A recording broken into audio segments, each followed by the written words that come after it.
Maravilha. Então, sejam todos muito bem-vindos. A gente organizou uma live aqui para vocês, pessoal, muito especial, porque temos, enfim, convidados especiais aqui.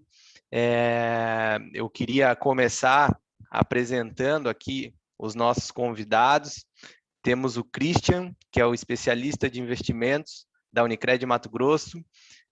Temos o Rogério Braga, que é o gestor da Quantitas. Eu vou me apresentar rapidinho para quem ainda não me conhece, depois passo para eles se apresentarem também.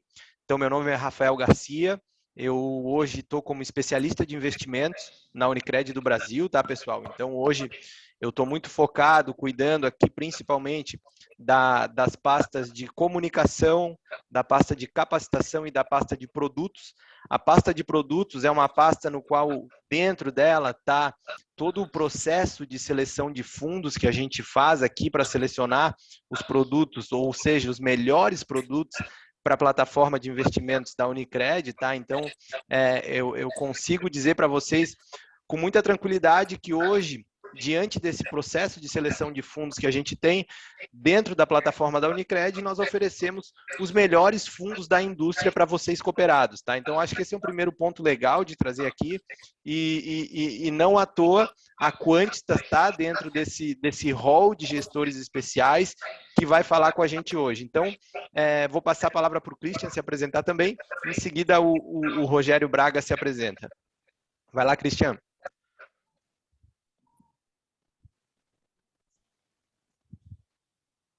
Boa noite a todos, boa noite Rafa, Rogério novamente, boa noite aí a todos os nossos cooperados, é o que o Rafael colocou, né? Então eu vou começar me apresentando, meu nome é Christian Farias, sou paranaense, sou especialista em investimento, né, certificado, estou em processo de certificação aí também para CGA e tenho a felicidade aqui e a honra de atender vocês aqui no Mato Grosso, vou ter um contato bastante com todos aqui. Espero ter o prazer de conhecer cada um aqui presente nessa live. E o que o Rafael mencionou, nós temos uma gama bem diversificada de fundos, temos opções nos mais diversos níveis de perfis aqui dentro da cooperativa e temos muito essa preocupação aí em atendê-los da melhor forma possível. Então, eu me coloco à disposição ao Rafa, a todos os cooperados, ao Rogério e uma boa live a todos, viu? Maravilha, Christian. Braga, tá contigo. Ótimo. Obrigado, Rafael. Obrigado, Christian. E obrigado a todos aí que estão participando. Primeiramente, só comentar um pouco sobre mim. Eu tenho agora 20 anos de experiência em gestão de recursos, seja em tesourarias ou gestão de fundos de investimento, né? Sempre na gestão de fundos multimercado ou fundos de renda fixa. E sou um dos sócios fundadores da Quantitas, que foi fundada em 2011, ou seja, a Quantitas já tem 10 anos aí fazendo gestão de recursos. É uma gestora que tem 3,2 bilhões de reais sob gestão. E hoje está focada, claro que além de uma grande parceria com as Unicreds, né? E com o sistema cooperativo das Unicreds, a gente tem os nossos fundos multimercados e fundos de ações que estão distribuídos na rede. Tá? Mais um pouquinho da gestora, né? Somos 25 pessoas na gestora, são 10 sócios, todos os sócios fazem parte da gestão, a gente tem equipe econômica, equipe de análise de empresas, equipe que toma a decisão dos fundos multimercados e fundos de ações, e também, claro, que dentro de uma gestora a gente tem que ter as áreas de compliance, área de risco, né, que acabam, de alguma maneira, fazendo toda a parte dos controles aí. É um pouco isso aí, Rafa, o resumo aí da Quantitas e um pouco do meu histórico. São 20 anos aí fazendo basicamente gestão de recursos, que é a mesma coisa. Maravilha, maravilha. Eu acabei esquecendo de comentar, eu estou há um bom tempo aí na estrada, estou há 12 anos no mercado financeiro, trabalhei um bom tempo na Quanta Previdência, que hoje administra o Precaver, que muitos cooperados devem conhecer. Foi lá, inclusive, que a gente se conheceu, né, Braga, já há um bom tempo atrás, isso aí já deve fazer talvez mais de 10 anos. Estamos juntos aí no mercado, e a ideia hoje, então, né, pessoal, de novo, agradecendo aqui a presença de todos, é fazer um bate-papo, trazer um pouco para vocês de cenário econômico, de estratégia de investimento. Então, vamos falar sobre o que interessa. Vamos direto ao ponto. Então, eu queria começar aqui, né, Braga, talvez a gente falar um pouco do que a gente tem visto em relação ao cenário econômico, cara. Como é que tá aí, vamos lá, Banco Central subindo juros, Selic já em 4,25, com alguns riscos aí na mesa, né, cara? Eu acho que um dos principais, se a gente pode citar, é a inflação, não só no Brasil, mas no mundo todo. Eu acho que a inflação vem preocupando, né, os mercados de forma geral. Então, o que a gente pode ver aí, antes de começar a falar de estratégia, como é que está a visão de vocês para cenário econômico, Braga?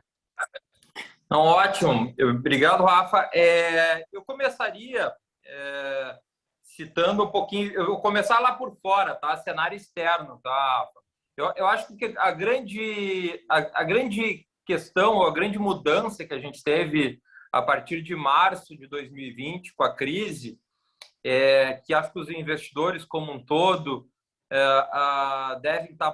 deveriam estar bastante atentos, é que os bancos centrais, os principais bancos centrais do mundo, a forma como eles decidiram atacar essa crise, tirar a economia de uma recessão, que obviamente viria e veio, né, com o vírus e com a falta de mobilidade, foi através da impressão de dinheiro, né? Não é impressão de papel moeda, como a gente conhece, mas os bancos centrais, o Banco Central americano, o Banco Central europeu, o Banco Central japonês, tem vindo a mercado, né, nesse último ano, né, e acaba comprando títulos do mercado e colocando dinheiro novo, né? Ou seja, a quantidade de dinheiro que existe hoje disponível no mundo aumentou aproximadamente de 25% a 30% em um ano. Em um ano. E aí eu faço uma pergunta, provoco numa pergunta aqui. A quantidade de bens e serviços, de ativos como terras, terrenos, né? O pessoal do Mato Grosso aí conhece bastante do agro. A quantidade de terra aumentou 30%, a quantidade o PIB aumentou 30%, a quantidade de imóveis aumentou 30%? Não, né? Essa provocação é boa, né, Braga? Porque, de fato, aumentou a quantidade de dinheiro, mas quando a gente fala em produtividade, em crescimento, a gente não vê isso, né? Exato. Então, o que acontece esse remédio que foi dado? E eu até não discordo do remédio, né? Mas esse remédio tem um efeito. Ele faz com que tudo se valorize, né? Você vê as ações das empresas na bolsa subindo, né? Você vê o ouro subindo, né? E a gente sabe que tem aquela relação, né? Pô, quando a bolsa sobe, o ouro cai, né? Porque o ouro, teoricamente, era para defender. E quando o ouro sobe, a bolsa cai, que é nos momentos de crise. E depois de março de 2020, a gente viu que o ouro e a bolsa subiram ao mesmo tempo. Outro ponto importante, os imóveis não caíram de preço nessa crise. As commodities estão subindo, inclusive. Nos Estados Unidos, se a gente olhar nos últimos 12 meses, estão subindo 17%. As commodities não caíram nessa crise, estão subindo, né? E não são só as commodities agrícolas, todas as commodities. Então, eu acho que a primeira mentalidade, o primeiro mindset que a gente no mercado chama, né, que o investidor tem que ter boa parte desse movimento que a gente tem visto, né, não tudo, né, mas boa parte, não é que as coisas estão subindo, estão criando necessariamente bolhas ou estão caras. É o dinheiro que perdeu valor porque se imprimiu muito dinheiro, tá? Então, como a gente mede tudo perante dinheiro, parece que tudo está subindo. Mas, na verdade, eu diria que o dinheiro está caindo e não que as coisas necessariamente estão subindo. Esse é um primeiro ponto e é um grande pano de fundo que eu acho que é importante o investidor entender, tá? Aí, agora falando... E esse é um movimento que a gente acredita, Rafael e Christian, que ele não se encerrou. Porque o Banco Central americano, por exemplo, ele ainda está comprando 120 bilhões de dólares por mês em títulos. Isso acontece na Europa, isso acontece no Japão também. Ou seja, os estímulos ainda não cessaram. E aí eu já vou chegar nesse ponto depois. E aí a gente vem claro, que para a situação atual. Qual é que é a situação atual que a gente tem no mundo? O mundo está crescendo, né? A gente tem uma série de estímulos que foram dados nos últimos 12 meses.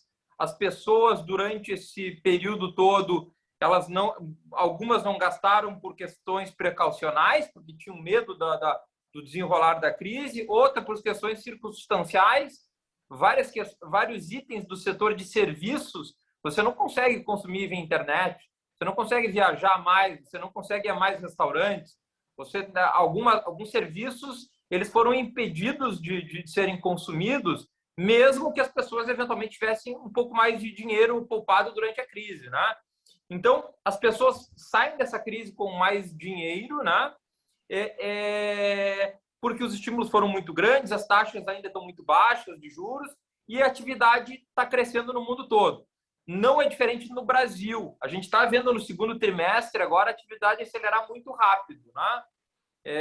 Isso está acontecendo no Brasil e esse cenário que você falou, Rafael, da inflação e do Banco Central, ele vai nessa direção. A gente acredita que a inflação nesse ano no Brasil vai ser 6,8%, ou seja, a meta do Banco Central, né, esse ano era 13,75%. O teto do Banco Central é 5,25%, né? E a gente já vai entregar uma inflação muito acima do teto. Sem falar o seguinte, né, Braga? Se a gente pegar a inflação dos últimos 12 meses, ela já passou de 8%. Então, o que a gente deve esperar aí é até um arrefecimento no segundo semestre. Exato. Exatamente. A base foi muito baixa, então um arrefecimento no segundo semestre. E para 2022, a gente imagina a inflação em 4%. Só que se você me perguntar, Braga, a inflação em 4% ano que vem, qual é o risco? É ser maior ou menor que 4%? Eu diria para vocês que é de 4% para cima. Tá? O risco é para cima. O risco é para cima. E isso não só no Brasil, como nos Estados Unidos e no mundo todo. Essa é a nossa avaliação. Tá? A gente, claro que existe um consenso no mercado que no longuíssimo prazo, né, as questões de demografia no mundo, população mais velha, né, a questão tecnológica também que faz os preços de celular, carro, televisão, eletrodoméstico caírem ao longo do tempo, voltam a fazer efeito. Só que nos próximos 12, 24 meses, de novo, a quantidade de dinheiro impressa foi tão grande que a gente acredita que isso vai aparecer nos preços e não aparece necessariamente na hora que o dinheiro é impresso. Por exemplo, olha o preço dos imóveis nos Estados Unidos. Eu citei para vocês que estão subindo 17%. Os aluguéis ainda não começaram a subir nesse patamar. Não é normal a gente imaginar que os imóveis vão subir 17%, e a gente acha que sobe mais, e não vai haver nenhum repasse para os aluguéis, né? Isso vai acontecer, só que tem um tempo, né, da economia voltar, a vacância nos imóveis se reduzir e os proprietários repassarem o preço dos aluguéis. E aí, a inflação americana, o nível dos aluguéis, o peso dos aluguéis lá é muito maior do que no Brasil. No Brasil, a inflação de alimentos, o peso dos alimentos, né, até porque a gente é um país mais pobre, é muito maior na inflação do que na economia americana. E aí, por que isso importa? Por que eu estou insistindo nesse item? Porque o Banco Central americano tem insistido que a inflação lá é temporária e eles vão manter mais estímulos, né? Vão manter os estímulos por um longo tempo.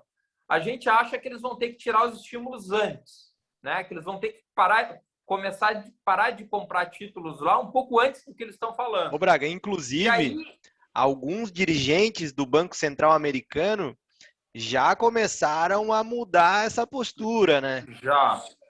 Já. E aí, o que vai acontecer, se esse cenário tiver alinhado, a taxa de juro americana começa, não a taxa de curto prazo deles, mas a taxa de 10 anos, que está lá na curva. A gente não acha que eles vão subir a taxa básica deles antes de 2023, isso a gente não acha. Talvez no final de 2022, né? Pode antecipar. Mas a compra de títulos pode se reduzir já no final desse ano, e aí as taxas pré-fixadas lá começam a subir.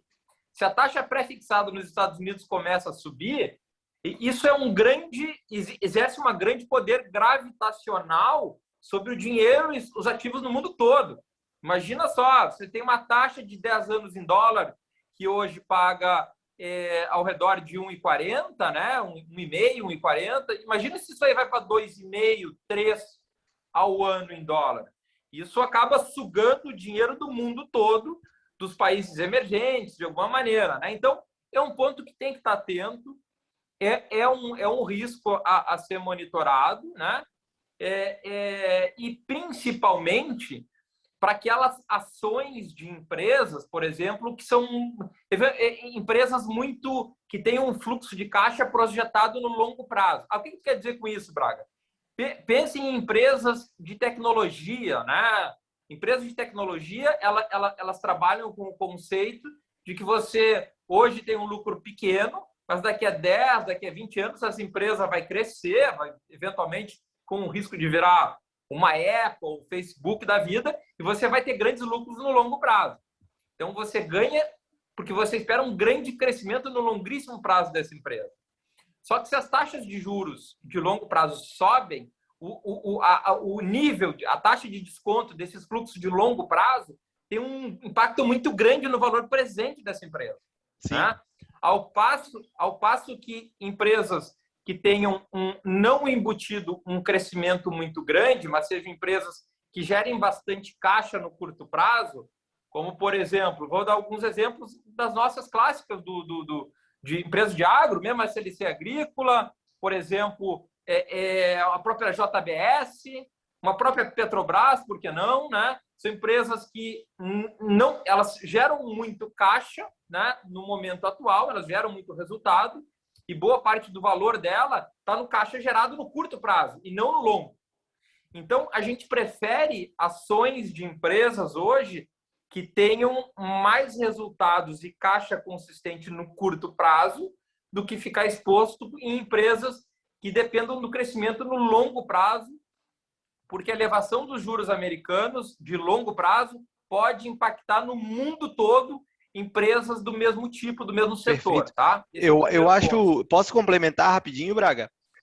Eu acho muito legal essa consideração que tu está fazendo, porque, de fato, para mim isso também faz muito sentido, né? Quando a gente pega, por exemplo, que tu comentou, as empresas de tecnologia, essas empresas, elas dependem muito de financiamento, e no preço delas hoje, o que a gente chama, em termos técnicos, de valuation, né? Tá colocado no preço dessas empresas uma continuidade de um crescimento muito acelerado, né, Braga?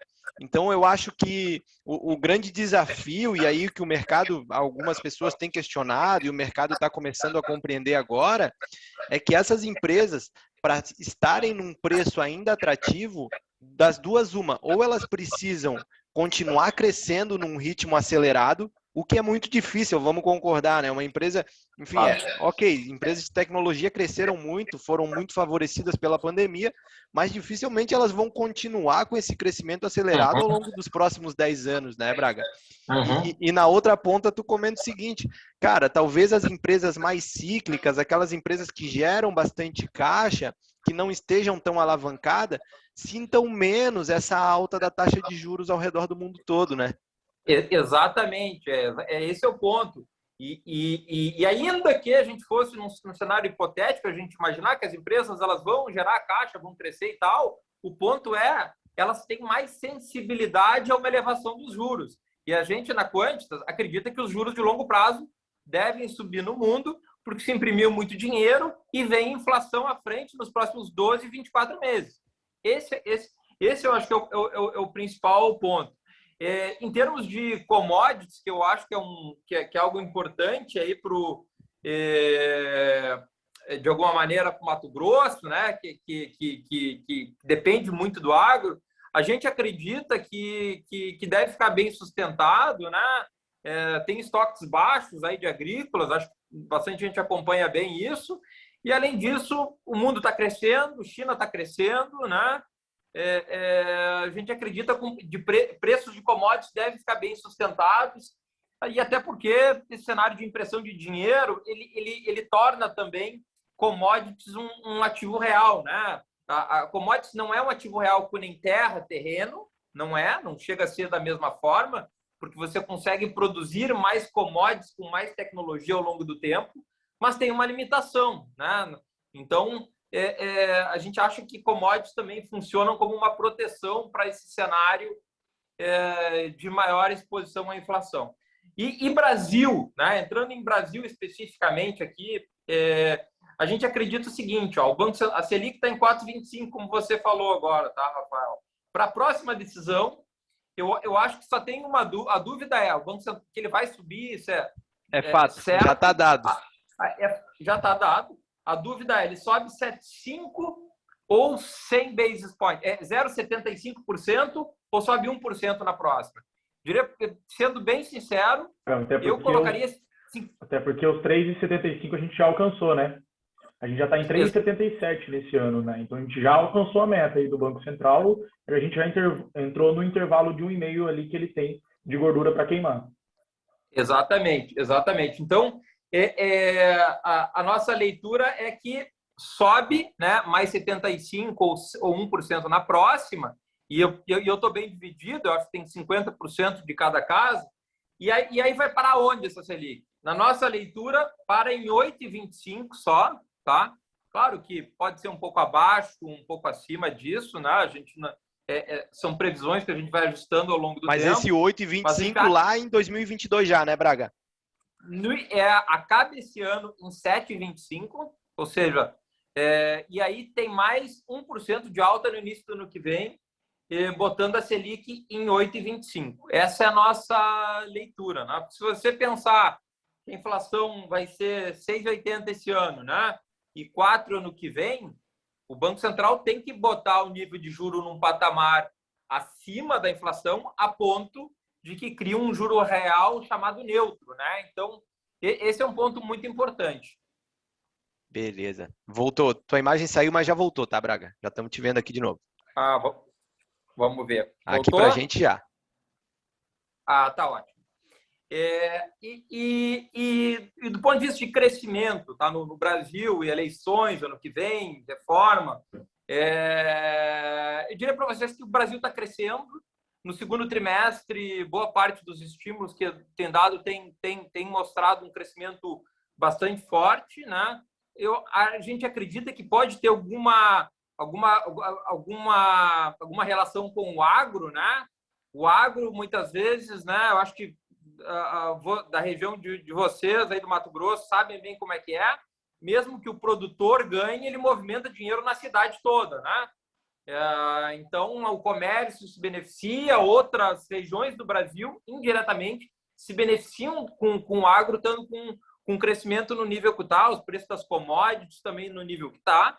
Então, acho que parte do crescimento no Brasil tem a ver com a quantidade de estímulos que o governo deu, parte com as pessoas terem poupado e parte com o agro. O agro está ajudando muito o país como um todo. Então, o Brasil está crescendo, tá? E aí, eu acho que a Bolsa, olhando como um todo, a Bolsa no Brasil, apesar dos riscos das taxas de juros subindo lá fora e até no Brasil a Selic subindo mais, a gente acha que a Bolsa, pelo menos aí nos próximos 2, 3 meses, até sair o resultado do segundo trimestre, a Bolsa tem mais risco de ir para cima do que para baixo. Uhum. Quais que são os poréns? Braga, mas a reforma tributária, estão querendo tributar dividendos aí, isso está gerando um ruído. Está gerando um ruído. A gente ainda não tem, a grande verdade ninguém tem ainda exatidão se vai ser aprovado, como vai ser aprovado. As informações estão muito voláteis ainda, né? O Paulo Guedes, claro, colocou uma reforma com uma gordura maior e agora está renegociando para baixo, dizendo que não vai ter aumento de carga tributária, que aquilo tudo que for entrar em dividendos, ele vai reduzir do imposto da empresa, e aí, no final das contas, o que vai sobrar net lá para o acionista vai ser a mesma coisa. Mas é um ruído que vai ficar no curto prazo e a gente não vai resolver, né? E na parte política, eu diria para você, Braga, essas notícias, denúncias, ruídos, você não acha que pode pesar na Bolsa? Eu diria que não, porque o Brasil ele vem com um ruído político constante, né, há muito tempo, né? Então, já existe descontado no preço do talvez desde que o Brasil exista, tem ruído político, né? Exato, exato. Então, é uma constante. Claro que o ruído ele pode ficar mais acentuado ou menos acentuado. Eu acho que no patamar onde está, ele não incomoda, ele já está descontado, tá? Teria que ter uma aceleração muito abrupta a ponto de interromper todo o processo para ter uma deterioração de bolsa. Então, sinceramente, é algo a ser monitorado, mas ficar pessimista por isso, eu acho que já está no preço, no linguajar do mercado, tá? Ô Braga, e até assim, né? Claro que esses ruídos políticos, eles vão fazer a bolsa balançar, vai cair numa semana, vai subir na outra, mas quando a gente coloca um horizonte ali mais longo, o viés é para cima, né, cara? Até porque, uma coisa que eu estou imaginando aqui, me diz se tu concorda, as empresas devem continuar mostrando crescimento nos próximos trimestres, né?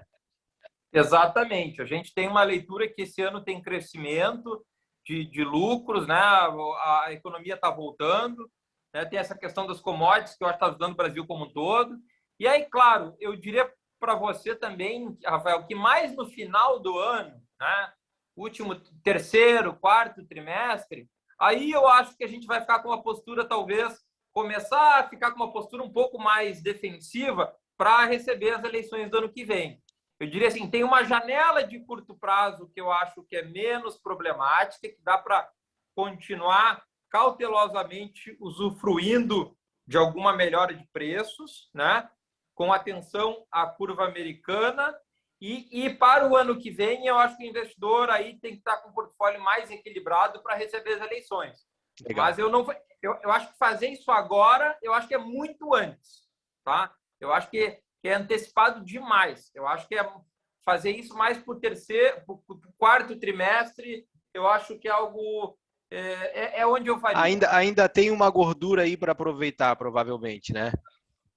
Essa é a minha leitura. Uhum. Legal.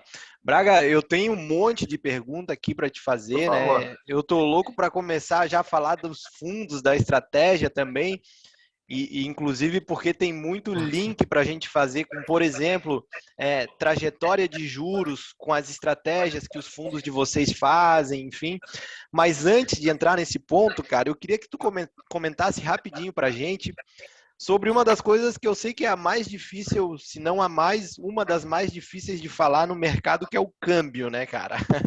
O câmbio hoje, principalmente se a gente for falar para prazos mais longos, mas eu queria que tu comentasse um fato que foi até chamou muita atenção das pessoas, que foi o nosso câmbio cair, quer dizer, o real se valorizar, né, muito forte, chegou ali a bater abaixo dos R$5, e agora, na última semana, ele já voltou bem forte ali para casa dos 5,25, chegou a bater 5,30, se eu não estou enganado, né, Braga? Na tua leitura, cara, o que tu viu ali que acabou fazendo esse câmbio de novo sair do 5 e voltar lá para os 5,30 e a tendência já com uma tendência de alta, talvez, um pouco de CPI da pandemia, o que tu acha? Um pouco de reforma da reforma tributária? Ótimo. Eu acho que o câmbio, ele vinha com até quando ele bateu naquele 4,90 ali, recentemente, ele estava muito influenciado por duas questões. A primeira era esse maior crescimento de atividade no Brasil que a gente vinha tendo, né, que foi melhorando essa perspectiva, melhorou um detalhe, melhorou a projeção de dívida sobre PIB do Brasil para o final do ano. Ótimo. Porque mais crescimento possibilita uma arrecadação maior, né? E aí reduz o tamanho da dívida sobre o PIB. Um PIB maior, arrecada mais impostos e acaba tendo mais crescimento nesse caso, tá? Só que o que aconteceu foi que a partir do 4,90 a gente teve um ponto que vários players que tinham montado posição em juros começaram a ficar com a mesma posição. Então, todo mundo com a posição parecida. Todo mundo comprado, né? Aliás, comprado em câmbio, né? Vendido em dólar e comprado em real. E alguns players, quando veio a reforma tributária meio de forma abrupta, né? quiseram zerar a posição, né? Teve uma concentração aí dessa zeragem, né? De players que estavam apostando aí nesse fiscal melhor com a questão da reforma, né?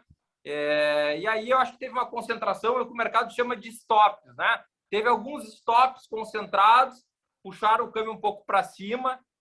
Acho que tem uma questão também dessa nova variante aí do coronavírus aí, que é a chamada Delta, que preocupou um pouco lá fora também. Acho que tem algum impacto disso, né? Esse ruído político, acho que também ele incomoda na questão das vacinas, porque se esperava a reforma administrativa também, que era uma reforma importante, e quanto maior o ruído político, né, menor a chance de passar a reforma administrativa, porque o sistema político ele depende de menos ruído para conseguir votar alguma coisa. Quando ele está muito em atrito, ele não consegue avançar com pauta nenhuma, né? Então, essa questão aí das denúncias de vacinas, eu acho que também atrapalharam um pouco.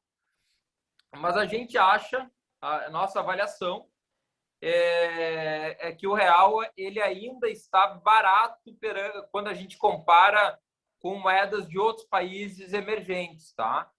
A gente até não gosta de ter uma posição em real contra dólar, né? Ou seja, apostando que o dólar vai ceder, porque a gente acredita que a taxa americana lá vai subir, né? Mas se a gente compara o real contra peso mexicano, peso chileno, moeda de outros países emergentes, a gente gosta. Então, uma das posições nossas, no fundo, é comprada em real e vendida nessas moedas dos países que são emergentes. Maravilha, maravilha. Braga, eu acho que assim... Essa questão do real versus dólar, né? A história ela vem se repetindo, né? Por exemplo, se nós pegarmos o fluxo de estrangeiros na nossa bolsa esse ano, a gente tem na ordem aí de 64 bilhões entrando no mercado à vista, né? Contando o mercado primário e secundário. E a última vez que a gente viu uma entrada tão grande assim de fluxo estrangeiro na bolsa foi lá em 2009, né? Então foi onde a gente estava retomando numa crise, o dólar já estava num valor bem acima, aí os estrangeiros conseguem comprar a gente aqui com um descontaço, né? Exatamente. Então, quanto mais barato fica a moeda, né? Ou seja, o dólar mais alto, né? O real mais desvalorizado, acontece esse efeito aí que o Christian citou, fica mais atrativo para o estrangeiro vir comprar os ativos locais, né? Perfeito, perfeito. Ótima colocação aí, Christian. Eu queria já agora direcionar o nosso bate-papo para as estratégias dos fundos, né? Eu acho que a gente trabalhou bem cenário ali. Antes disso, eu quero lembrar todos os cooperados que estão assistindo. A gente já está com quase 50 cooperados aí na live. Pessoal, esse é um evento para vocês. Vocês podem participar, mandar perguntas. A gente está aqui para tirar as dúvidas de vocês, tá? Então fiquem super à vontade aí para participar da live também. E aí, Braga, entrando na estratégia dos fundos, né? E até eu adoro fazer esse link da estratégia com o cenário econômico. A gente falou bastante de juros, a gente falou de bolsa também, mas eu vou começar falando de juros para a gente começar falando dos fundos multimercados, tá? Então, só lembrando todos os cooperados aqui que estão na live, hoje na plataforma de investimentos da Unicred, a gente tem à disposição de vocês dos fundos da Quantitas, o Maiorca, o Quantitas Galápagos e o Quantitas Monte Cristo, tá? Então, Maiorca e Galápagos são dois fundos multimercados. O Braga já vai explicar um pouco melhor a estratégia para vocês, o que cada um faz, quais são as diferenças entre eles. E o Quantitas Monte Cristo é um fundo de ações, de renda variável. Então, assim, Braga, para começar as estratégias, né, falar um pouquinho sobre os fundos e linkando com o cenário, o que eu acho legal trazer um pouco de informação para o cooperado? A gente falou que hoje no Brasil estamos num ciclo de alta de juros. Já estamos aí em 4,25, a gente falou de projeções ali para a Selic subindo até início do ano que vem, deve chegar ali próximo a 8%. Então, o que a gente pode ler desse cenário, né, pessoal, é que estamos num ciclo de alta de juros. Mas, recentemente, passamos por um ciclo de baixa. onde a Selic foi lá na casa de 2%, né? E aí, Braga, conta para nós como é que os fundos multimercados da Quantitas conseguem navegar nesses cenários do Brasil, que uma hora é um ciclo de alta, uma hora é um ciclo de baixa. Existe um cenário ideal para se posicionar, que esses fundos conseguem aproveitar melhor, ou os fundos da Quantitas conseguem aproveitar tanto um cenário de alta de juros quanto um cenário de baixa? A gente consegue, Rafael, nos fundos multimercado, né? A gente tem dois, falando dos dois multimercados inicialmente, a gente tem o Quantitas Maiorca, né? Que é um fundo multimercado que opera juros, câmbio e bolsa, né? Juros, moedas e bolsa. E a gente tem o Quantitas Galápagos, né? Que ele é um multimercado também, mas só que ele só pode operar juros e inflação, tá? A gente consegue, de alguma maneira, usufruir, né? A gente não necessariamente vai ganhar sempre, mas a gente consegue operar em qualquer direção em ambos os cenários. Por exemplo, se o juro está subindo, a gente pode ficar comprado em taxa, né? Apostando na alta das taxas, que é o momento atual nosso. A gente acredita que as taxas de juros vão subir mais do que o mercado espera, né? Hoje, por exemplo, a taxa básica de juros está em 4,25, que é a Selic, né? Só que o mercado já está no preço do mercado, a Selic ir até 7,5. Já está no preço. Então, só que a gente acha que vai mais. Então, a gente está comprado em taxa, apostando que a Selic vai além do 7,5, tá? É uma posição que ganha com a alta de juros. E, claro que num cenário de queda de juros, a gente pode apostar que vai cair mais ou menos do que está precificado no mercado. Então, para câmbio, a mesma coisa. A gente pode estar comprado ou vendido em dólar. E para a Bolsa também. A gente pode estar apostando na alta ou na queda da Bolsa. Então, é possível que a gente ganhe, quando a gente fala em gestão de multimercados, em qualquer cenário. Agora, isso depende, claro, dos acertos ou erros da gestão, né? A gestão do fundo, ela pode, dependendo das nossas decisões, ter rentabilidade pior num mês ou num semestre, porque eventualmente as decisões e a visão do gestor para aquele semestre não foram a correta, né? O cenário foi diferente do que a gente imaginava. Então, isso é possível que aconteça, mas, obviamente, são fundos que o controle de risco, o nível de volatilidade é bastante limitado. Se vocês olharem, por exemplo, o Quantitas Maiorca, né? É um fundo que já tem 65 meses, ele tem, no seu histórico, ele tem só 8 meses com rentabilidade negativa, e o pior mês do fundo foi menos 1,87%, que foi março de 2020.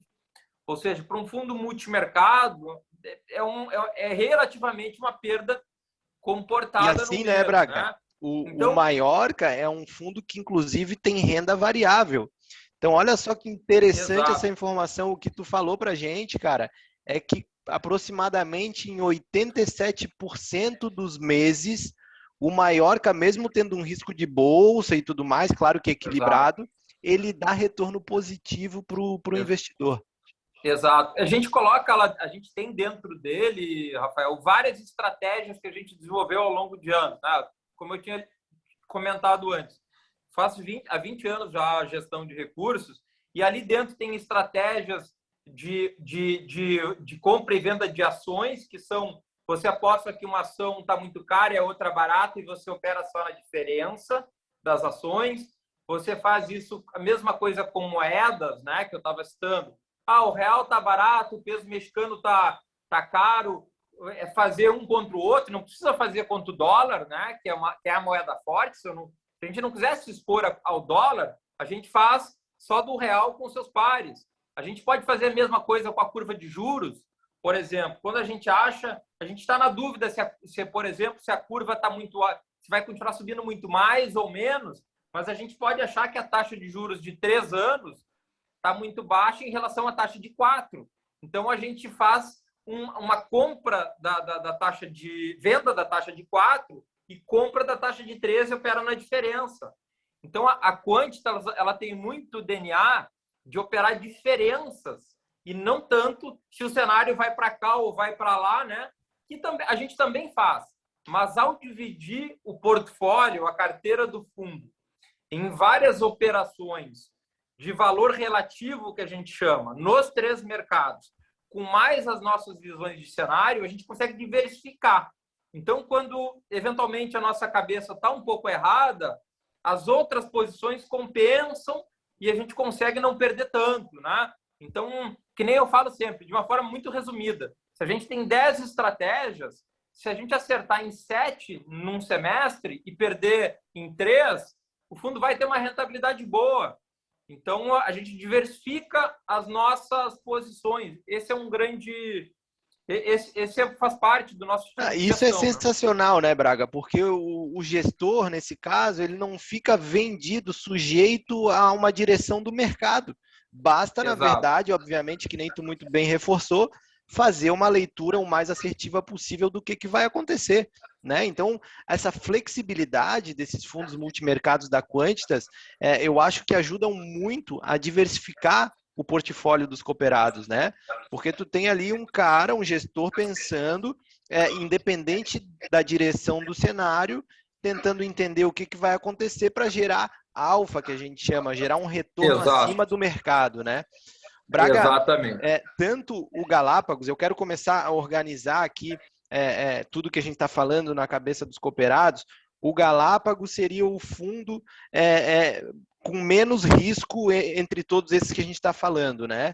Aí o Maiorca seria aquele intermediário e o Monte Cristo é um fundo de ação, enfim, com mais risco, mais volatilidade, vai balançar mais, vamos dizer assim. Claro.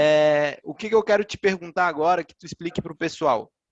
Tanto o Galápagos quanto o Maiorca, eles também têm uma caixinha ali, uma estratégia quantitativa, né, Braga? Tem. Fala um pouco sobre o que é essa estratégia, que eu acho que, enfim, lá fora, no exterior, ela já é super conhecida, eu acho que está crescendo gradualmente aqui no Brasil, e como é que vocês conseguem se aproveitar dela também para gerar retorno aí para o fundo? A gente tem um pouco de estratégia quantitativa dentro do Maiorca e do Galápagos, justamente para dar essa diversificação, né? Ou seja, a estratégia quantitativa são métodos que a gente testa, né? A gente avalia, a gente identifica uma potencial ineficiência no mercado, uma forma de gerar alfa, como o Rafael falou. Então, a gente vai lá, testa isso, roda simulações de 10 anos para trás, 5 anos para trás. Se a gente operasse dessa forma, qual é que teria sido o resultado, né? Então, a gente primeiro identifica uma situação, um potencial de gerar resultado. Depois, a gente testa várias vezes, né? E aí, a gente implementa isso dentro do fundo, né, como uma estratégia, né? E acaba operando isso de forma sistemática, né? E vai reavaliando, claro, ao longo do tempo. Por que a gente tem ali? Para diversificar.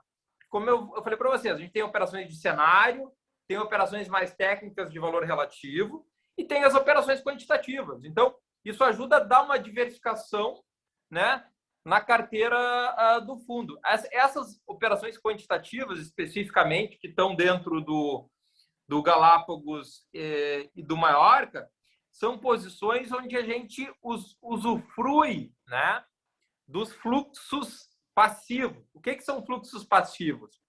Tem investidores, Rafael e Christian, que têm que comprar determinados ativos, né, porque faz parte do portfólio modelo deles, né, que são os fundos passivos, né?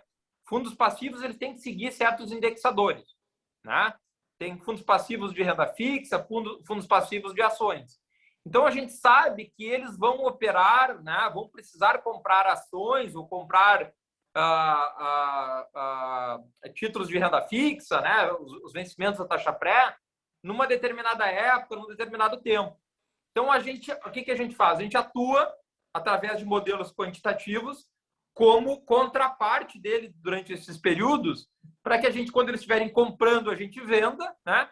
E quando eles estiverem vendendo, a gente compra. Então, a gente quase que funciona aí como né? A gente, de alguma maneira, dá preço para eles. E claro que ao dar preço, a gente cobra um spread, né, no mercado.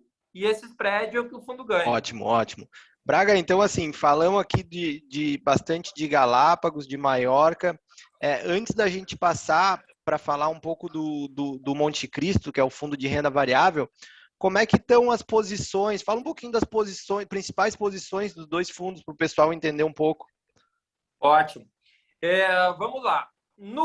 Na parte de juros, tá? Que é onde tem no Galápagos e tem no Maiorca também, a gente, como eu havia comentado, a gente está apostando na alta da curva de juros no Brasil, tá? A gente ainda segue achando, apesar dos juros terem subido muito, né? Os investidores que têm tesouro pré estão vendo que estão acontecendo algumas perdas. A gente ainda acha que os juros, não só a taxa Selic, como a curva de juros no Brasil pode subir um pouquinho mais, tá? Até porque a inflação continua aí, né? Exato. Então, a gente aposta juros para cima. Na parte de bolsa, a gente tem, sim, algumas posições compradas na bolsa no Brasil. E aí só Maiorca, né, Braga? Só Maiorca. Bem lembrado. É ao redor, hoje, de 10% do patrimônio do Maiorca, uma parcela pequena, né? E tem uma parte que a gente tem, né, desses 10%, que é uma parte mais de curto prazo, que a gente quer segurar comprado justamente para receber os resultados do segundo trimestre. Quando vier os resultados do segundo trimestre, que vão ser divulgados ao final de julho, agosto, a gente deve zerar. Entendi. Né? Então, o mercado funciona assim. Você compra antes, quando vem a notícia boa, você vende. Aquela coisa, né? Sobe no boato, cai no fato, né? Exatamente. Então, não adianta querer operar quando a notícia boa veio. Na hora que a notícia boa veio, você já tem que estar saindo da posição. Né? E quando vem a notícia ruim, eventualmente, fica tão barato que você entra nas posições. Essa é uma premissa básica que, às vezes, né, investidor em geral acaba não cuidando. Em câmbio, a gente tem uma posição, Rafa, que é comprada em real, né? E vendida naquela cesta de moedas emergentes, isso também dentro de uma Maiorca, né? Apostando aí que o real ele se valoriza mais, ou, de outra forma dizendo, perde menos do que as moedas dos países emergentes, que é peso chileno, peso mexicano, moeda da África do Sul, enfim, né? É uma posição de valor relativo. Além disso, a gente tem uma pequena posição comprada em ouro, né? Que é uma posição que a gente acredita que, com essa impressão toda de dinheiro, o ouro é uma boa reserva de valor, né? Ajuda a diversificar essa posição de uma proteção para o dinheiro todo que se imprime no mundo, dado que a oferta de ouro é limitada. E nós temos também uma posição comprada apostando na alta das taxas de juros americanas de longo prazo, tá? A taxa de juros de longo prazo americana está em 1,30, né? O ano passado estava rodando ao redor de 0,60, subiu para 1,70, agora voltou para 1,30. Então, a gente está comprado, achando que é daí para cima. Sensacional. Tá? Essas são as principais posições aí do Galápagos, que é só a parte de juros, que eu citei, e do Maiorca, que é, além de juros, todo o resto.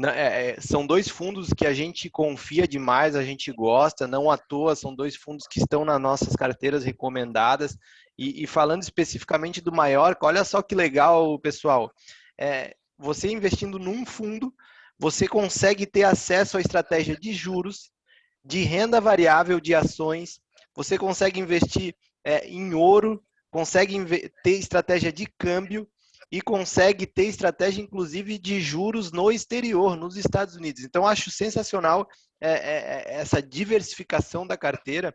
E antes de continuar aqui, eu queria dar um oi para o Marcos. O Marcos entrou agora aqui na nossa live. Marcos, se tu quiser falar alguma coisa, não sei se ele está agora aqui, eu acho que ele saiu, mas enfim, em seguida, a hora que ele entrar de novo, ele fala.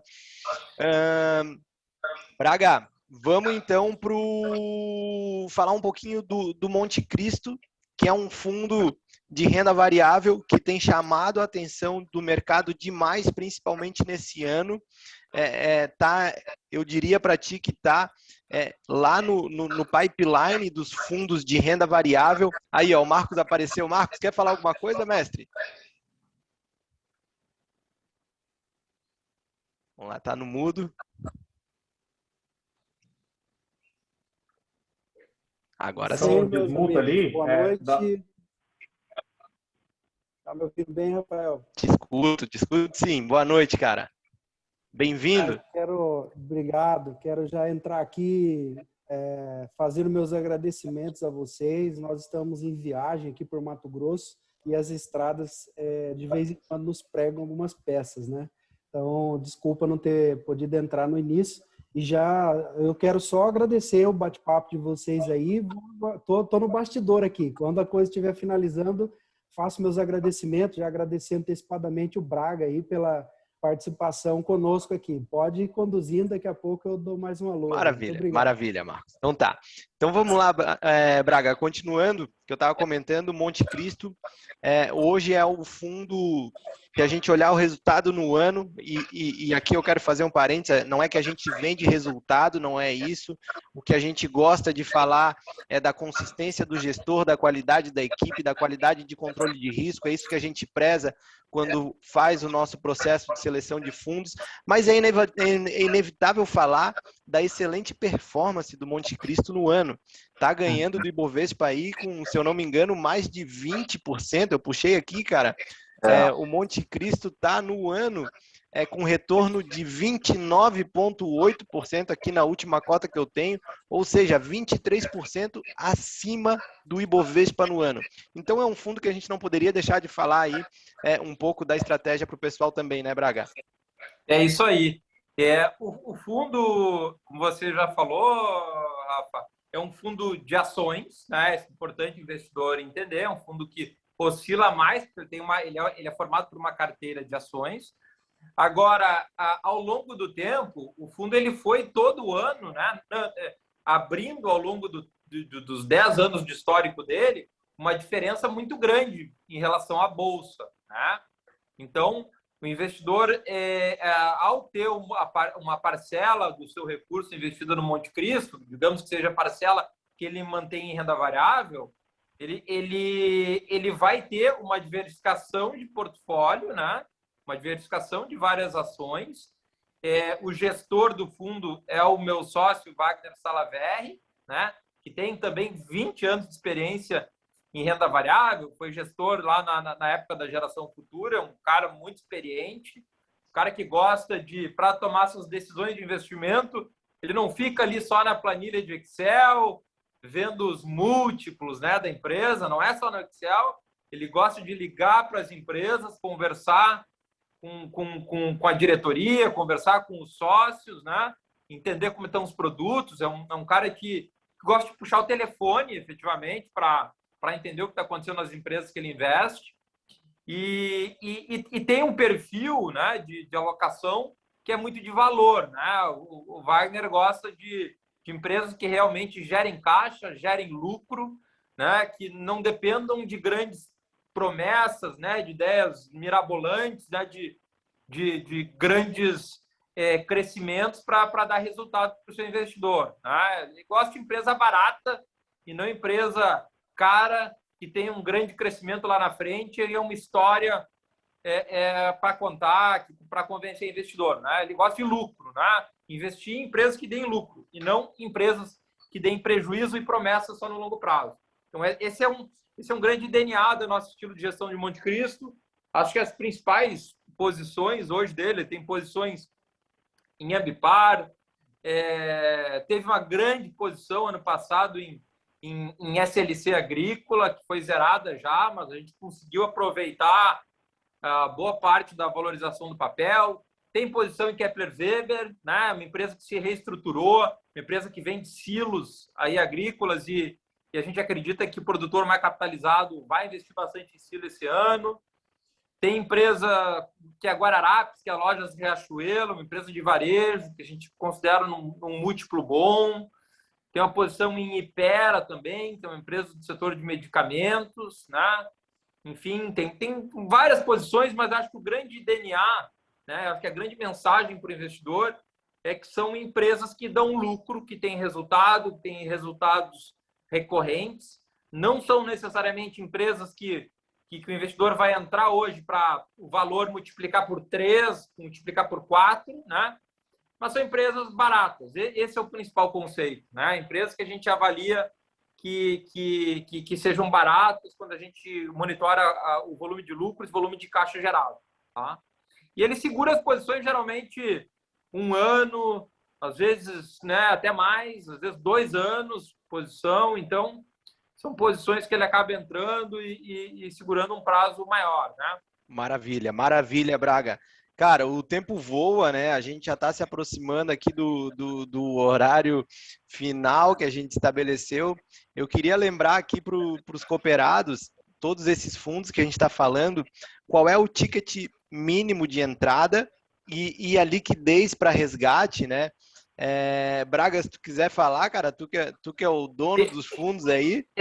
Só que eu não tô com não sei se eu não tô com os últimos atualizados de cada um dos fundos aqui, Rafa. Geralmente a Luísa, que é a nossa Deixa comigo então. é que sabe, deixa comigo que eu tenho aqui. A Luísa, ela... Vamos lá. Então, assim, pessoal, Quantitas Galápagos, multimercado, desses que a gente falou, o mais conservador, o com menos risco, aplicação mínima R$10 mil, tá? E a liquidez, a disponibilização dos recursos resgatados, D mais 15. Então, pediu o dinheiro hoje, 15 dias depois o dinheiro está na conta para vocês. O Maiorca, o fundo multimercado ali com intermediário em termos de risco, que a gente falou, a aplicação mínima também é R$10 mil e a liquidez também é D mais 15, tá, pessoal? E o Quantitas Monte Cristo, que é o fundo renda variável, também R$10 mil, aplicação mínima inicial, e a liquidez é um pouco menor, é D mais 5 aqui, tá? Então, é isso. Pessoal, eu quero ir para os finalmente aqui da nossa live, abrindo para perguntas para vocês. Agora, quem quiser fazer qualquer tipo de pergunta ali pelo chat, está aberto para vocês agora, cooperados. Essa live é de vocês, então participem agora aí fazendo perguntas que a gente está aqui para responder as dúvidas de vocês agora.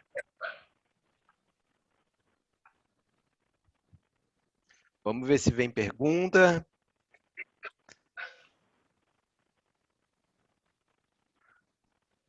O Adalberto comentou ali, ó. Parabéns aí para o BAG e para a equipe lá.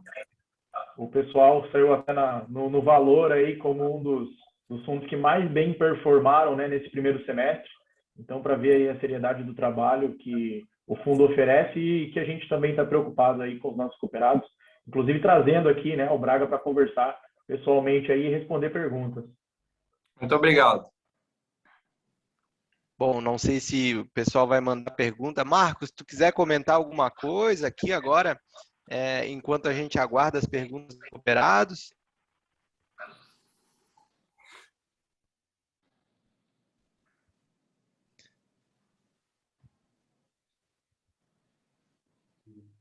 Vamos lá.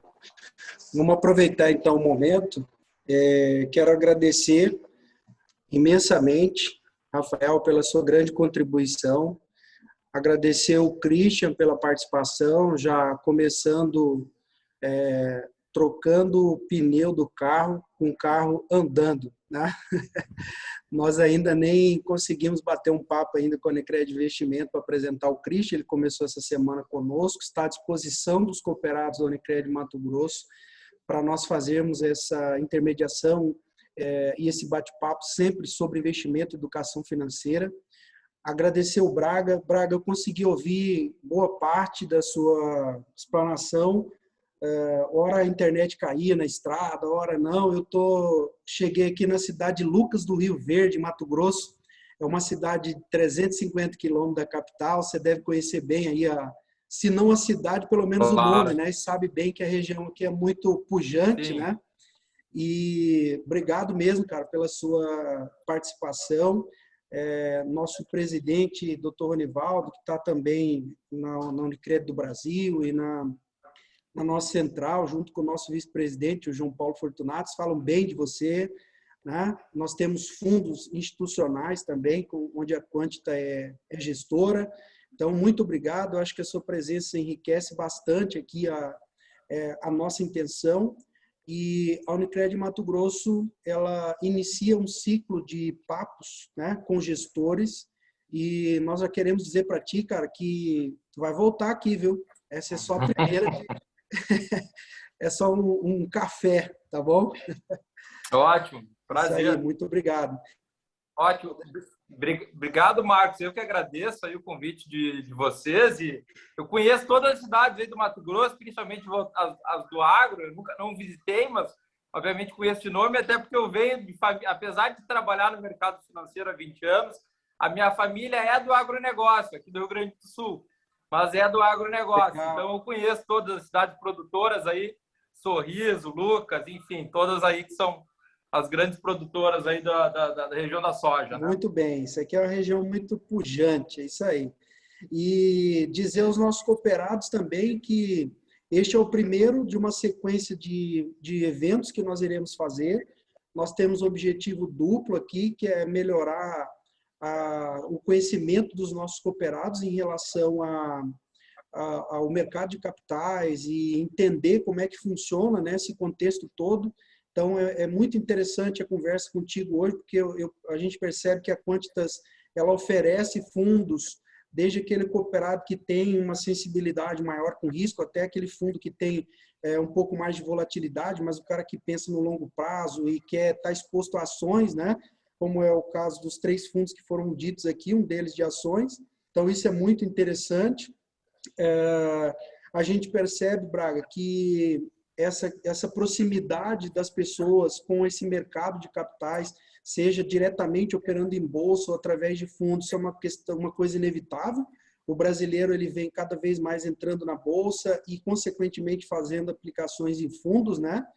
Então, nós queremos estar junto com os nossos cooperados com relação a isso, para que eles possam ter tranquilidade para operar. E, por outro lado, dizer também que a Unicred Mato Grosso tem uma estrutura de oferta de renda fixa muito interessante para os nossos cooperados. Nós temos letra de crédito imobiliário para aquele cooperado que quer fazer sua reserva financeira, ou aquele que vai usar o recurso no curto prazo, ou até mesmo quem tem o risco o perfil mais conservador, né? Não quer estar exposto a um risco mais alto.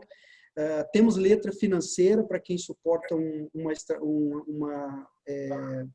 prazo maior, né, onde esse dinheiro vai ficar preso, digamos assim, ali na aplicação.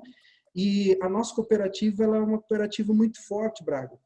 Nós conseguimos entregar um valor agregado muito forte para o nosso cooperado em renda fixa.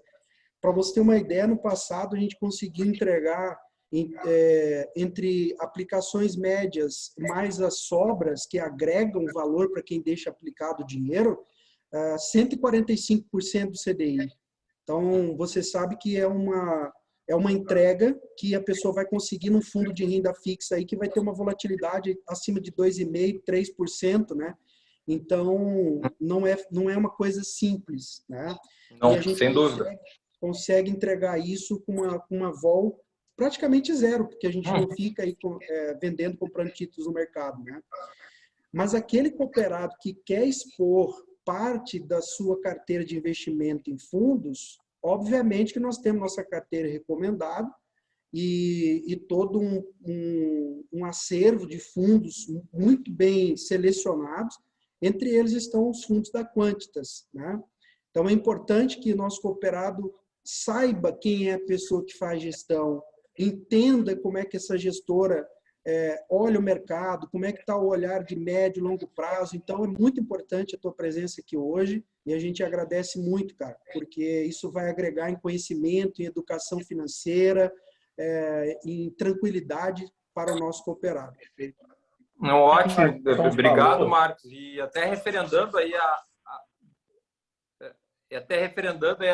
o que vocês estão, eu acho que essas alternativas em renda fixa aí da cooperativa são excelentes, tá? Dando meu testemunho aí. O Banco Central, seguidamente, ele está incentivando muito o cooperativismo de crédito. O próprio presidente do Banco Central, que é o Roberto Campos Neto, ele está com uma pauta de apoiar muito o cooperativismo e claro que aí na região do Mato Grosso a gente tem a Unicred, ela é cooperativismo e agro ao mesmo tempo, né? Ela é, eu acho que a junção das duas grandes coisas que tendem a andar no sistema financeiro e essas letras financeiras aí que você tem, as alternativas são excelentes. No caso da letra financeira, por exemplo, Braga e Rafael e demais cooperados, a gente consegue entregar, desde que o cooperado fique 24 ou 36 meses, nós estamos entregando acima de 150% com as sobras. Então, é uma excelente alternativa, né? Com certeza. Marcos, eu queria pegar aqui, eu estava olhando o chat, vieram algumas perguntas, mas olha só, vamos lá, vamos ver se a gente consegue responder todas. Mandaram aqui, sabe-se que as aplicações em Bolsa de Valores são aplicações de risco. Estas oportunidades comentadas são enquadradas como operações em Bolsa? Vamos lá. Não sei se tu quer responder, Braga, ou... As oportunidades que a gente faz de curto prazo são, claro que são operações em bolsa, né? Elas não são operações sem risco. Elas têm risco de a gente ganhar, perder, mas como a gente faz isso muitas vezes, né? Diversifica bem, vão haver vezes que a gente vai acertar e vão haver vezes que a gente vai errar. O importante é que, na média, a gente acerte mais do que é. Perfeito, perfeito. Veio outra pergunta aqui, ó. Boa noite. Poderia falar um pouco sobre as taxas de administração e se os fundos têm taxa de performance? Os fundos, eles têm taxa de administração de 1,8 ao ano e 20 sobre 100 de taxa de performance. O Monte Cristo, ele tem 2% de taxa de administração ao ano e os multimercados têm 1,8. Mas é importante o investidor saber que essa rentabilidade que ele está vendo aí já é descontado tanto a administração como performance. É rentabilidade já líquida. Perfeito. Tá? Bem lembrado, né? Rentabilidade líquida. Então, só vamos trazer um exemplo aqui. Por exemplo, pessoal, Quantitas Galápagos, em 12 meses, está entregando 358% do CDI. Quantitas Maiorca, 525% do CDI, e o Monte Cristo, em 12 meses, está entregando, não vou nem falar em percentual do CDI, que é um fundo de renda variável, está entregando 41% de retorno, tá? Então, só para vocês terem uma ideia, claro, vamos fazer o disclaimer aqui, rentabilidade passada não é garantia de rentabilidade futura, mas, enfim, são retornos sensacionais que o Braga e a equipe têm conseguido entregar para esses fundos, tá? Tem mais pergunta aqui, pessoal, vamos lá. Funcionam como comicotas? Sim. Vamos lá, fundos multimercados, comicotas, fundo de renda variável, no caso, o Monte Cristo, não. É isso, né, Braga? Rafael, eu acho que a pergunta ali está assim, ó, taxas de administração funcionam com comicotas? Talvez, eu não sei se a pergunta foi exatamente essa, mas vamos lá. Taxa de administração é uma coisa, comicotas é outra, né? São coisas diferentes. Se o Braga quiser elucidar. A taxa de administração é isso que eu comentei, né? Ela é todo mês ela é provisionada dentro do fundo, né? E descontada da rentabilidade já no fim do mês, ou seja, a rentabilidade que o investidor enxerga já é líquido da taxa de administração e da taxa de performance, já é limpa, né? E o Comicotas hoje é uma vez a cada semestre, né? Que é o imposto de renda, né? Esse é o Comicotas, né? E que até está sendo discutido na reforma tributária do governo, eventualmente ser uma vez só por ano, né? Só no final do ano. Mas é uma discussão que está dentro da reforma tributária. E é bom também reiterar que o Comicotas é uma regra dos fundos pela legislação. Exato. A CVM que estabelece isso, exato. Né? O Comicotas é da Receita Federal, é uma regra de como é cobrado o imposto de renda dentro de fundos. É da Receita Federal, né? Perfeito. E a administração do fundo é de acordo com a gestão Exatamente. De acordo com cada gestora, né? O Rafael, tem uma outra pergunta. Bem interessante destacar aqui também sobre o fundo lá, sobre o Monte Cristo. Às vezes a gente olha aí a rentabilidade de 2021, né, quase na casa de 30%. Se a gente pega a rentabilidade de 12 meses, a gente também vê valores bem expressivos. E é interessante porque lá no site da própria Quantitas, eles são bem ativos, inclusive no site, no Instagram, né, Braga? Uhum. E no site coloca-se lá na carta mensal para tirar essa sazonalização que aconteceu, né, com a pandemia já no ano passado. Quando a gente pega a rentabilidade dos últimos 36 meses, então quando a gente pega o pré-pandemia, o pandemia e agora a gente, né, teoricamente saindo da pandemia, a gente vê aí uma rentabilidade de 132%. Então, muito importante a gente salientar, de novo, líquido de taxa de administração, performance, enfim, já está tudo descontado ali, tá, pessoal? Para não ficar essa discrepância, né? De a gente olhar os últimos 12 meses e falar, poxa, às vezes tem um fator aí, pandemia, né, que comprou com desconto, mas olhando nos últimos 36 meses, 132% de rentabilidade aí para esse pessoal. É excelente, né? Bem colocado, né, Christian? A gente vê o curto prazo com retorno interessante, mas quando a gente olha para o longo prazo, também vê uma consistência bem interessante, né? Rafael, tem mais algumas perguntas antes ali, não sei se você conseguiu dar uma olhada. Eu tô olhando aqui, cara. Eu tô tentando buscar, tem uma primeira lá do início que o pessoal perguntou onde é que tá aqui. O pessoal ali estava perguntando em relação à garantia, né, do Banco Central. Essas operações, pessoal, aqui em renda variável, se o Braga me der licença, essas operações que quando a gente faz em renda variável, elas não têm o fundo garantidor, elas não são cobertas pelo fundo garantidor, uma vez que essas aplicações elas estão sendo destinadas a outras empresas, a outros negócios, né? Muito diferente, por exemplo, das nossas LCIs que o Marcos comentou.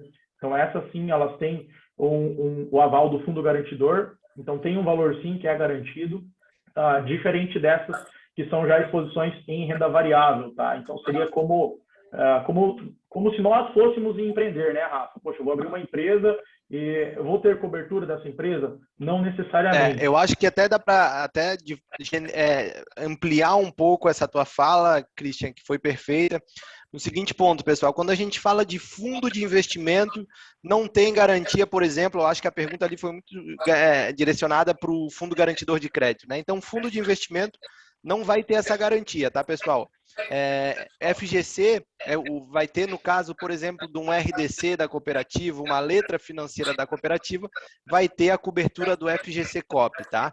Então é um pouco disso, né, Marcos e Christian? A letra de crédito imobiliária, né? No caso da letra financeira, ela não tem cobertura do FGC. Isso, perfeito. Mas a LCI tem, então é isso aí, tá? Agora, por outro lado, Rafael, Braga, Christian, quando a gente pensa em garantia, né? O que acontece com esse mercado? Esse mercado tem regulação. Então, uma gestora, quando ela vai ser instalada e ela tem que fazer o seu portfólio de montar ali o seu negócio, obviamente que as pessoas envolvidas nisso são pessoas que têm experiência de mercado, são pessoas que têm são pessoas certificadas, né, para fazer aquilo que está sendo feito. Então não é uma coisa muito simples, digamos assim. Alguém vai ali e monta uma asset, né, monta uma gestora. Não é assim que a coisa funciona. Então, da parte da regulação no Brasil, nós temos a Comissão de Valores Mobiliários, que faz a regulação tanto da constituição dessas gestoras, né, dessas empresas, como dos profissionais que vão atuar nelas. Então, se a gente puder falar em garantia de valor, isso não existe, porque as operações é feita no mercado aberto. Então, ela não tem garantia para ninguém, não é para gestora XYZ. Ninguém tem garantia. Você compra moeda da Turquia, você compra moeda da Austrália, você compra dólar, ninguém está te dando garantia de nada. Então, a mesma coisa se refere a essas operações dentro de um fundo. Agora, qual é a vantagem de um fundo de investimentos? É que esses fundos têm pessoas que têm história, têm vida de atuação profissional neste tipo de atuação. Então, a pessoa sabe o que está fazendo, né? Então, acho que é bem importante a gente dizer isso, que é o caso da Quantitas, tem profissionais aí com muito mais de 10 anos de mercado, não é, Braga? E experienciados. Exatamente. Acho que bons pontos aí. O investimento, a indústria de fundos no Brasil, né, é muito regulada, né? Tanto eu sou autorizado pela própria CVM na pessoa física a fazer gestão de fundos, como a gestora como o fundo é um CNPJ segregado da gestora, que tem uma auditoria independente, que tem um administrador independente, né? Ou seja, a indústria de fundos é extremamente regulada no Brasil. Outra coisa que está perguntando aqui, Rafael, acho que isso é para você. As operações são gerenciadas pela corretora do sistema Unicred? As operações são gerenciadas pela corretora. Vamos lá. A gente tem uma parceria, pessoal, com a Genial Investimentos, que é quem fornece a tecnologia para a gente entregar para vocês a plataforma de investimentos da Unicred, tá? Então, na verdade, a distribuidora, a corretora seria essa parceria com a Genial. Então, todas as aplicações transitam, sim, pela Genial, mas eu gosto sempre de lembrar, né, pessoal? Todo o serviço de consultoria de investimentos, todo o processo de seleção de fundos, todas as dúvidas que vocês tiverem, tudo isso é um serviço Unicred, que vocês podem contar com esse time aqui, Marcos, Christian, comigo aqui da Unicred do Brasil, e também, obviamente, com gerentes de relacionamento da cooperativa de vocês, tá? Então, existe sim essa parceria, para, de fato, viabilizar toda essa operação, mas o serviço, de fato, é um serviço da Unicred, tá?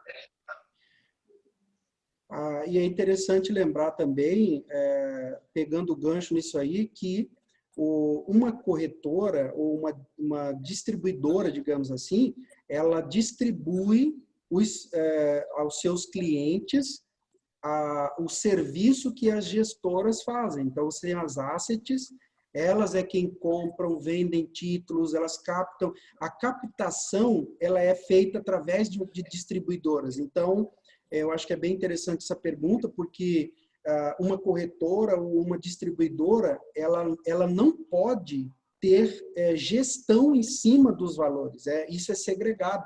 Quer dizer, o gestor, a pessoa que está fazendo a gestão do fundo ali, ele não pode, ao mesmo tempo, ser alguém que faz a comercialização disso com interesses escusos, né? Então, eu acho que é bem interessante colocar isso, por isso que é segregado, né? Administrador é um, gestor é outro, isso é muito importante colocar também para os nossos cooperados, né? Se alguém tiver mais alguma pergunta, essa oportunidade, se não, a Elcida está agradecendo aqui a atenção, parabéns pelo tema tratado. Atualmente necessitamos de informações claras a respeito do mercado de valores. Não tenha dúvida, Elcida, é isso aí mesmo. A gente precisa, e o nosso papel aqui no Unicred é justamente isso. Nós, desde o ano passado, sempre com o apoio e a participação da Unicred do Brasil, a gente vem fazendo esse trabalho, e o nosso objetivo agora é trazer isso cada vez mais próximo do cooperado. Quando vocês observarem o nome Quantitas lá dentro da plataforma, vocês já vão lembrar do Braga, tá? Então, já conhece o gestor do fundo, é isso que a gente Exatamente. quer, pessoal. Muito do nosso trabalho, que a gente inclusive sempre reforça, que não tem viés comercial, a cooperativa é do cooperado, então a gente vai olhar só para os objetivos e necessidades de vocês. Muito também está alinhado com a gente ter muita transparência com vocês. Então, a gente quer que vocês conheçam as pessoas que estão cuidando do dinheiro de vocês. Eu acho que nada mais justo, né? Propiciar esse momento para vocês cooperados de ter, de fato, uma oportunidade de falar com o gestor, fazer qualquer pergunta para o gestor do fundo. É isso aí, né, Rafa? Às vezes fica muito distante, a gente olha lá dentro da plataforma, vê o nome dos fundos, vê, né, poxa, qual que é o perfil que eu preciso ter para aplicar nesse fundo. A gente tem todas as informações, mas a gente não se sente próximo, né, dessas gestoras ou das pessoas que fazem a gestão. Então, essa nossa preocupação em trazer aqui o Braga hoje, nós se reunirmos aqui nesse horário, justamente para mostrar e apresentar para vocês o Braga, apresentar o fundo. E a gestão é feita de forma profissional, é feita de forma que se preocupa realmente com os cooperados, porque nós temos ali a imagem, tem sim a imagem do Braga lá, do Quantitas, toda essa história do fundo aí, toda essa expertise de mercado que o pessoal de lá tem, assim como tem também a nossa imagem, né, como intermediários dessa operação, como as pessoas que vão ter contato direto com vocês aí, cooperados na ponta. Então é importante a gente trazer essa conversa aqui para vocês verem realmente essas pessoas, entenderem que somos todos certificados, o trabalho é feito de forma séria, para justamente naqueles momentos, né, Rafa, que dá aquela variada, né, porque a gente está falando de renda variável, poxa, dá aquela variada, poxa, eu tô por dentro da estratégia desse fundo, eu já conversei, eu já olhei nos olhos do gestor desse fundo, então tá aí o Braga trouxe, explicou um pouquinho do método quantitativo, explicou um pouco das alocações que eles têm, como são feitas essas alocações nos fundos que a gente tem aí disponível para vocês, tá? Então, sintam-se à vontade, sintam-se confortável, vai ter mais conversa, assim como o Marcos comentou. Então, esse é o bate-papo realmente para deixar mais claro, mais transparente as coisas, como o Rafa muito bem pontuou. Perfeito, Christian. Eu acho que tu comentou uma questão essencial que é confiança, né? Agora, eu conheço o gestor do fundo, porque em momentos que o mercado balançar, a confiança é essencial para a gente não ficar ali desconfortável e, às vezes, fazer um resgate, realizar um prejuízo por uma simples volatilidade do mercado, né? E a gente sabe que depois a tendência é que isso se recupere. Então, eu queria agradecer a presença de todos os cooperados. Queria agradecer de novo o convite da Unicred Mato Grosso aqui, que convidou a Unicred, eu aqui representando a Unicred do Brasil, a área de consultoria de investimentos da Unicred do Brasil para essa live. Eu adoro, para mim é um prazer ter esse momento com os cooperados, tá? E não posso deixar de agradecer o Braga, que sempre muito disposto ali nessa parceria com a gente, também pela disponibilidade e por todas as explicações, tá? Então, muito obrigado a todo mundo aí. Nós é que agradecemos, Rafael. Obrigado, Braga.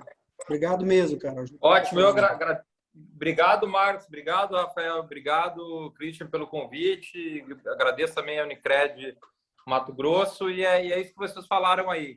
No mercado financeiro, quando a gente fala de investimentos, credibilidade ela só existe quando você conhece as pessoas, você está dentro do ambiente de investimentos regulados, mercado regulado, autorizado pelo Banco Central, autorizado pela CVM.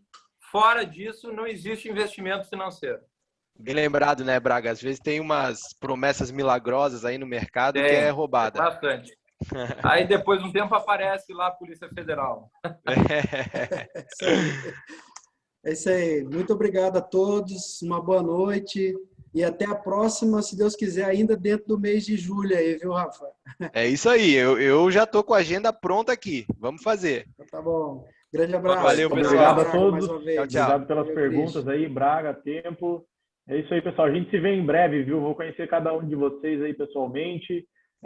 Braga, muito obrigado mesmo por estar aqui com a gente, explicar um pouco dos fundos aí, das estratégias.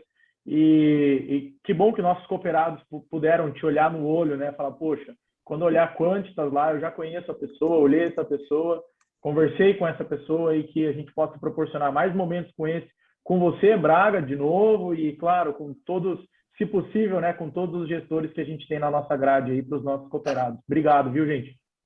Valeu, pessoal. Tchau, tchau. Boa noite. Mais.